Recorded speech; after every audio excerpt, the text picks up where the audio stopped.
አላህ ቆንጆ ነው፣ ቆንጆ ነገር ነው የሚወደው አሉት። አላህ የሰጠን ጸጋ ማሳየት፣ አላህ የሰጠን ውብ ነገር ማሳየት አላህ የሚወደው እንጂ አላህ የሚቆጣበት አይደለም። ቆንጆ ገንዘብ ሰጥቶ ሁሌ ነጭ ሽሮ የምትበላ ከሆነ ትጠየቃለህ። አንተ ለምን ስጋ ያልበላው?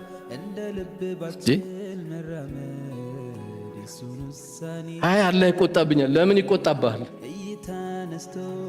ይሄን የሚለው ሰው ምን ስለሆነ መሰላችሁ? ቋጣሪ ነው። አውቆ ነው በዲን የሚያሳብበው። አብላ የወጥ ሽታ ያጡ የስጋ ሽታ ያጡ ሰዎች አብላ፣ ኒዕማን ገንዘብን አሳይ። አላህ ከሰጠ ነገር ልበስ። የለበስክበት ሱጁድ ነው የምትደፋበት። ምን ችግር አለ? እጅግ በጣም ደካማ ባለበት አካባቢ ስትሆን ደግሞ መካከለኛውን ቀልባቸውን ደግሞ እንዳይሰበር